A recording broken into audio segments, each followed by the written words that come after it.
Hello and welcome to Bloke on the Range. Not quite a Mad Minute video here. I guess I'll put it in the series, but it's not quite a Mad Minute video. Now, you get a lot of people questioning the validity of doing sort of unlimited Mad Minutes, and the point is quite basic, and I went into it a bit in the M1 video.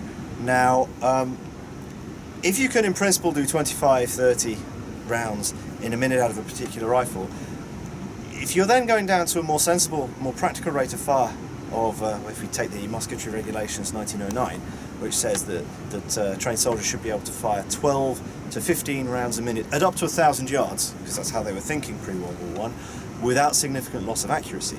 Now, if all you can do in that minute is fire 15 rounds, which has been the case with the Berthier, it's been the case with the Mosin, it's been the case with, well, the Lebel I didn't have more than 12 rounds to play with, but it would have been the same deal. You get the same sort of group sizes you get with the No.4 when you're doing 25 rounds, or the Kar 98K when you're doing 20. It seems that basically with the number of these I've done now, I can say that going at these fastest possible rates, my group size at 25 meters is that. Doesn't mean that I hit a man-sized target always at 200 yards, but I certainly make them think twice about being where they're going to be. However, what we're going to do now is we're going to dial that back to a more sensible 15 rounds. Now, in practice 22, and for those of you who follow British muzzleloaders will know, practice 22 was the basis for the Mad Minute myth. It was the practice that was the most rapid fire. They were loading from the pouch in fives, starting the minute with 5 rounds in the rifle. And we're not going to quite do it that way, because certainly if I was in the field, even if the regulations said that, as they do in the musketry regulations, that you should normally load 5, I'd have 10 in. In fact, I'd have 11 in, because why wouldn't you? If you're going on a two-way range, you want every advantage in your favour, and you're gonna fill it up. When the sergeant's not looking, you're going to make sure you're full. You've got 10 rounds up. So we're going to do that. Certainly by World War II, that was really the doctrine. You'd fill your magazine up. So we're going to start with 10. I'm going to keep all the other conditions the same as on the Mad Minute series, so I'm going to load off the bench. I've got S&B ammo, so we're loading asymmetric charges again. I've got a spare one in case I screw up. And we're going to see. Now, I'm going to use the shot timer, but I'm going to ask the chap to call time for me so that I can pace myself, because I haven't practiced this, because practice is akin to cheating. So, we shall see what we can achieve, and hopefully I'll pace myself well enough. So, let's get to it.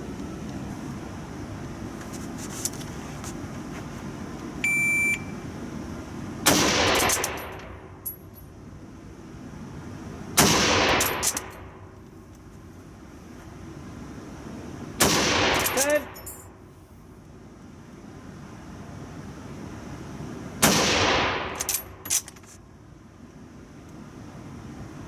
20.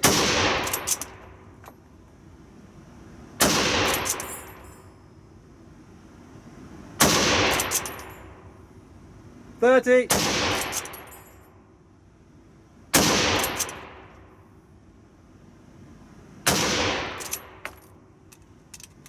40.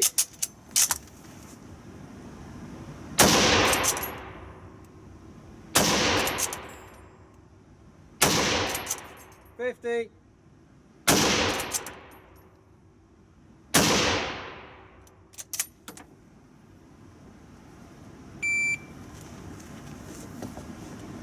'So all done in 57:46.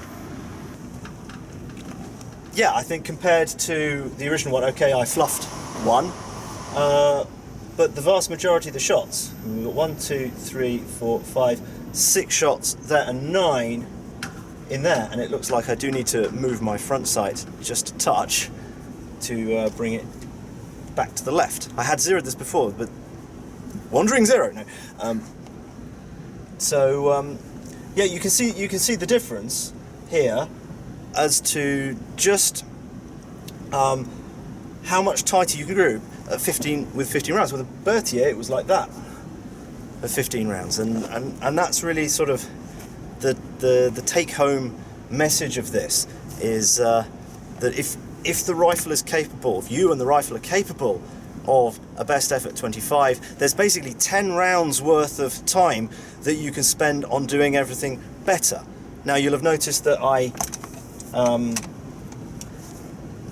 held the wrist of the butt every time. I didn't middle finger it. There's no need to middle finger it. That's time I can use to have more control over the rifle. There's more time I can spend aiming. There's more time that I can spend following through. And if I look at the splits, 391, 463, 562, 551, 337, 360, and so on, I'm spending twice the amount of time I was with the full whack best effort minute, and that translates into effect on target, aside from the fluff shot, but everyone can fluff a shot.